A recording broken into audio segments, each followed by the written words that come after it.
കാഫിലയുടെ പ്രയാണത്തിൽ പുതിയൊരു വഴിത്തിരിവിലേക്ക് ഏവർക്കും ഒരിക്കൽ കൂടി സ്വാഗതം.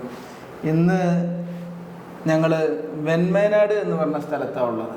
ഇവിടെ കുഞ്ഞുമുഹമ്മദ് ഹാജിയെ കാണാൻ വേണ്ടി വന്നതാണ്. വെൺമേനാട് മക്കാമും പള്ളീൻ്റെ പരിസരത്ത് തന്നെ ഉള്ള വീട്ടിലാണ് ഇവർ താമസിക്കുന്നത്.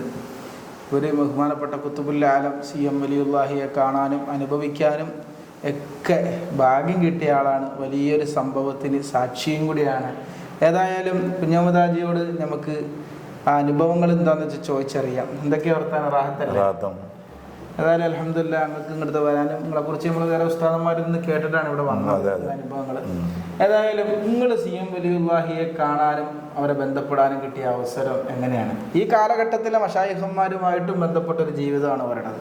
അൽഹംദുലില്ലാഹ്. ഏതായാലും വലിയ സന്തോഷം നിങ്ങളുടെ അനുഭവങ്ങൾ കേൾക്കാൻ. ഞാൻ ചെറുപ്പത്തിൽ ഇടക്കിടക്ക് മുപ്പരെ കാണാൻ പോക്കുണ്ട്. അങ്ങനെ പോകുന്ന ഇടയിലാണ് നമ്മളെ ഇളാമ്മയുടെ മകൾക്കൊരു വിഷയം ഉണ്ടായത്. അതൊരു വലിയൊരു വിഷയമായിരുന്നു. അളിയൻ ഗൾഫിൽ നിന്ന് വന്ന് തിരിച്ച് ഗൾഫിലേക്ക് പോയി.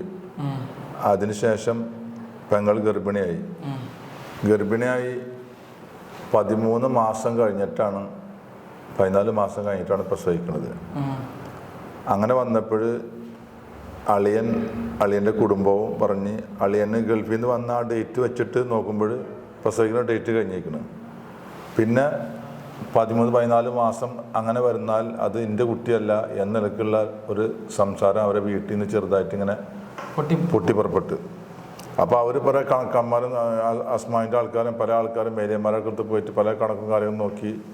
എന്നിട്ട് ഇതിൻ്റെ പേരിൽ വല്ലാതെ വിഷമിച്ച് പെങ്ങളാണെങ്കിൽ നല്ലൊരു ജീവിതത്തിൻ്റെ ഉടമയാണ്. കാരണം ഒരു പുറത്തൊരാണെ കാണലൊന്നുമില്ല. വീട്ടിൽ നിന്നിട്ട് ഇബാദത്തും മഹാന്മാർ കൊടുത്ത ഔറാദ് പതിവാക്കലൊക്കെ ഉള്ള ഒരു പെൺകുട്ടിയാണ്. വേറൊരാളെ സ്കൂളിൽ പോലും പോയിട്ടില്ല. അങ്ങനെയുള്ളൊരു കുട്ടിയാണ്. അങ്ങനെ ആ കുട്ടിയെ കുറിച്ചാണ് ഈ പറയണത്. അപ്പോൾ മാനസികമായിട്ട് വളരെ പ്രയാസമായി. ഇവർ നിരന്തരം പല കണക്കന്മാരെടുത്തും അസ്മാൻ്റെ ആൾക്കാരുടെ അടുത്ത് പോയിട്ട് പറയലും ചോദിക്കലും ഇതിൻ്റെ കണക്ക് വെക്കലും അവരുടെ അഭിപ്രായങ്ങൾ പറയലും ആയിട്ട് ഇവിടെ നേരെ കുറ്റപ്പെടുത്തിയിട്ടുള്ള സംസാരങ്ങൾ കൂടിയപ്പോൾ പെങ്ങളെ നേരെ അവർ കുടുംബവും അവരും. അപ്പോൾ അങ്ങനെ വന്നപ്പോൾ ഞാനന്ന് ഇടപെട്ട്. അന്ന് ഞങ്ങൾ അമ്മാമരൊക്കെ ഗൾഫിലാണ്, ഞാനാണന്ന് വീട്ടിൽ ഉള്ളത്. അപ്പം ഞാൻ പറഞ്ഞ് നിങ്ങൾ ഈ പുറത്തുള്ള ആളുകളുടെ അടുത്ത് പോയിട്ട് നിങ്ങൾ അഭിപ്രായം ചോദിച്ചിട്ട് ഒരു വിഷമിക്കണ്ട. നമ്മൾ അറിയുന്ന മഹത്തുക്കളുണ്ട്, അവരുടെ അടുത്ത് പോയിട്ട് നമ്മൾ ചോദിച്ചാൽ അതിൻ്റെ മറുപടി കറക്റ്റ് കിട്ടും. അതിന് തയ്യാറുണ്ടോ എന്ന് വെച്ച് അളിയനോട്. അപ്പോൾ അളിയൻ പറഞ്ഞ് ആരാളുള്ളതെന്ന് വെച്ച്. അപ്പം ഞാൻ പറഞ്ഞു ഞാൻ നിരന്തരം പോണ CM ഉണ്ട്, മൂപ്പര് വൈബ് പറയുന്ന ആളാണ്, അതിൻ്റെ ഹക്ക് പറയുന്ന ആളാണ്, നിങ്ങൾ തയ്യാറുണ്ടോ എന്ന് വെച്ച്.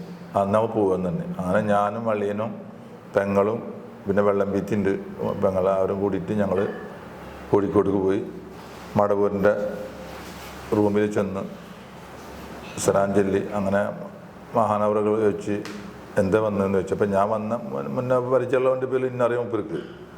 അപ്പോൾ എന്താ വന്നതെന്ന് വെച്ചപ്പോൾ ഞാൻ പറഞ്ഞു ഞാനൊരു പെങ്ങളെ ഒരു കാര്യത്തിന് വേണ്ടി വന്നതാണ്, എന്താണെന്ന് വെച്ച്. അപ്പോൾ പറഞ്ഞിങ്ങനെ പെങ്ങളിങ്ങനെ പ്രസവിച്ചിട്ട് 13-14 മാസം കഴിഞ്ഞിട്ടാണ്, അല്ല ഗർഭിണിയായിട്ട് 13-14 മാസം കഴിഞ്ഞിട്ടാണ് പ്രസവിക്കുന്നത്. അപ്പോൾ ഇവരുടെ വാദം ഇവരെ കുട്ടിയല്ല എന്നാണ്. അതിൻ്റെ പേരിൽ അവർ വല്ലാതെ പീഡിപ്പിക്കുന്നുണ്ട്. അപ്പം അതിൻ്റെ ഹക്ക് ഇവിടുന്ന് അറിയാനാണ് ഞാൻ വന്നിട്ടുള്ളത് തന്നെ. അളിയനുണ്ട് കൂടെ, പെങ്ങളും ഉണ്ട്. അപ്പം ഇതിൻ്റെ ഹക്ക് ഇവിടുന്ന് പറഞ്ഞു തരണം എന്ന് പറഞ്ഞു. അപ്പം മഹാനവറുകൾ എന്താ അവളെ പേരെന്ന് വെച്ച്. അപ്പം ഞാൻ പറഞ്ഞു മൈമൂന എന്ന് തന്നെ. വീണ്ടും കുറേ നേരം ഇങ്ങനെ കണ്ണടച്ച് മുപ്പരി ഇരുന്നിട്ട് വീണ്ടും പറഞ്ഞ് എന്താ പേരെന്ന് വെച്ച്. അപ്പോഴും ഞാൻ പറഞ്ഞു മൈമൂന എന്ന് തന്നെ. അന്ന് കുറേ നേരം ഇങ്ങനെ കണ്ണടച്ച് ഇങ്ങനെ ഷുഹൂദിൽ പോയിട്ട് മുപ്പരി പറഞ്ഞ് അത് ഹക്കാണ്, അത് സംശയിച്ചത് അവർ തൗബയിലിട്ടെ എന്നാണ്. അങ്ങനെ തന്നെ പറഞ്ഞു അളിയനോട്. സംശയിച്ച അവർ തൗബയിലിട്ടെ എന്നാണ്. ആ കുട്ടി ഒരു സാലിഹായ ഒരു കുട്ടിയായിരുന്നു. അത് അതായത് ആ കുട്ടി ഒരു ജീവിച്ചിരിക്കുകയാണെങ്കിൽ ഒരു നല്ലൊരു ഉന്നതിയിലെത്തുന്ന ഒരു കുട്ടിയായിരുന്നു എന്നർത്ഥം. ആ കുട്ടിയെ കാണുമ്പോൾ തന്നെ അങ്ങനത്തെ അവസ്ഥയാണ് ആ കുട്ടിയെ. അപ്പോൾ ഇത് പറഞ്ഞപ്പോഴും ഞാൻ അളിയനോട് പറഞ്ഞ് അളിയ ഇപ്പം ഇവിടെ വെച്ചിട്ട് സംസാരിച്ചില്ലേ, ഇനി ഒരു പുറത്ത് പോയിട്ട് നമ്മൾ ഇനി വേറൊരു അഭിപ്രായം പറയരുത്. ഇപ്പോൾ ഹക്കിൻ്റെ കോർട്ടിലുള്ളത് നമ്മൾ ഇവിടുന്ന് കാര്യങ്ങൾ ഉറപ്പിച്ചു പോവുക. മഹാനവറുകൾ പറഞ്ഞ് അത് ഹക്കാണെന്ന്, അതിൽ തെറ്റിദ്ധരിച്ച് നിങ്ങൾ തൗബയിലിട്ടെന്ന്. പിന്നെ ഇതിൻ്റെ വിഷയത്തിൻ്റെ പേരിൽ ഇനി ഒന്നും ഉണ്ടാവരുത് ഇല്ല എന്ന് പറഞ്ഞ് ഞാൻ മഹാനവകളെ കൈ കൊടുത്ത് എല്ലാവരും കൈ കൊടുത്ത് നിങ്ങൾ പോകാൻ തന്നെ. അപ്പോൾ ഒരു വലിയൊരു വിഷയം, ഒരു തലാഖ് അതൊരു രണ്ടാവേണ്ട ഒരു അവസ്ഥയാണ്. അത് മഹാനവറുകൾ ഹക്ക് പറഞ്ഞ് അതാണ്ട് വിധി പറഞ്ഞു വിട്ടത്. അങ്ങനെ ഒരു സംഭവം എനിക്ക് ഉണ്ടായിട്ട് മൂപ്പരൊക്കെ ഉണ്ട്. പിന്നെ എൻ്റെ വ്യക്തിപരമായിട്ട് കുറേ കാര്യങ്ങളാണ്. കണ്ടാനുഭവം എന്ന് പറഞ്ഞാൽ, ഞാൻ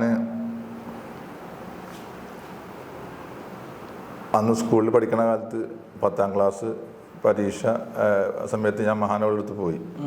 എന്നെ കാണാൻ പോകും, ഇങ്ങനെ കണ്ടുവരും എന്നല്ലാതെ അങ്ങനെ നമ്മളെ ഒരു ഉഹർവിയായ വിഷയങ്ങൾ പറയും. അതിന് ആ സമയത്ത് 10ാം ക്ലാസ് പരീക്ഷ എഴുതണത്. അപ്പോൾ എന്നോട് ഞാൻ മുപ്പിലെടുത്ത് പറഞ്ഞു ഞാനിങ്ങനെ പരീക്ഷ എഴുതണമെന്ന്. അപ്പോൾ മഹാനവർ അപ്പോൾ എന്നോട് പറഞ്ഞ് ഈ പോയി തൗബയിൽ നിന്നുണ്ട്, അതായത് അങ്ങനെ പറഞ്ഞ്. അപ്പോൾ ഞാൻ ഉറപ്പിച്ച് അത് തോൽക്കുന്നുള്ളത്, അത് തോറ്റിയാണ്. പിന്നെ ഞാൻ മൂപ്പരെ കണ്ടിട്ടുള്ളത്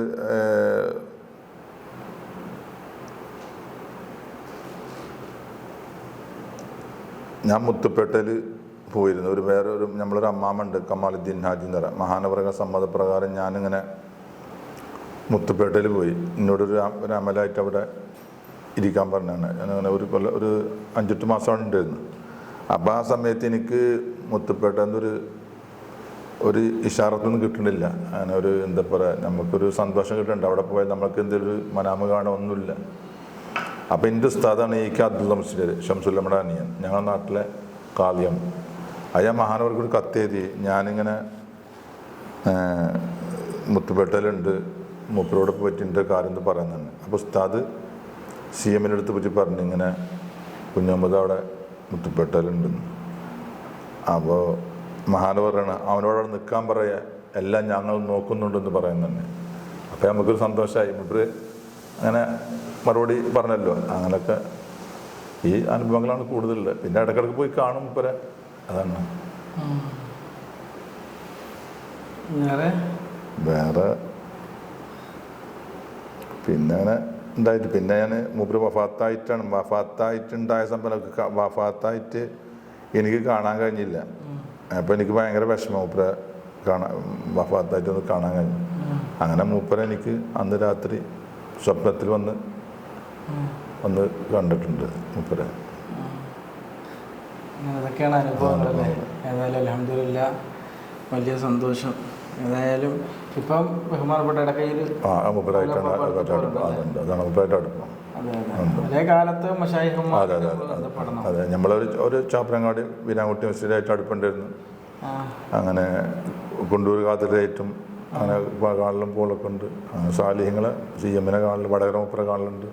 വളരെ മൂപ്പരായിട്ട് ഇങ്ങനെ പല വിഷയങ്ങളുണ്ടായിട്ടുണ്ട്. ഷംസുലമ ഞങ്ങളെ നാട്ടിൽ വന്നിട്ട് ഞങ്ങളെ പള്ളി ഉദ്ഘാടനത്തിന് വന്നല്ലാണ്ട് ഞാൻ ഒന്നും നേരിട്ടാണ് പോയിട്ടില്ല. മൂപ്പര അനിയനുണ്ട് അബ്ദുൽ മുസ്ലിം, അദ്ദേഹമാണ് എൻ്റെ ഉസ്താദ്. എനിക്ക് ദർസൊക്കെ പഠിപ്പിച്ചത് മൂപ്പരാണ്. അൽഹംദുലില്ലാഹ്. ഏതായാലും ഹാജിക്കാട് അനുഭവങ്ങളാണ് നമ്മൾ കേട്ടത്. ഇതുപോലെ നേരിട്ട് അനുഭവിച്ച അനുഭവങ്ങളാണ് കാഫിലയിലൂടെ വരുന്നത്. കാണുകയും മറ്റുള്ളവരിലേക്ക് എത്തിച്ച് ഒരുപാട് ആളുകൾക്ക് മഹാന്മാരെ അറിയാനും മനസ്സിലാക്കാനും അവരെ വഴിയിലാവാനും അള്ളാഹു നമുക്ക് മടവൂർ കാഫിലയിൽ കാരണമാകട്ടെ. ഇനിയും കാണാം. അസ്സലാമു അലൈക്കും വറഹ്മത്തുള്ളാഹി.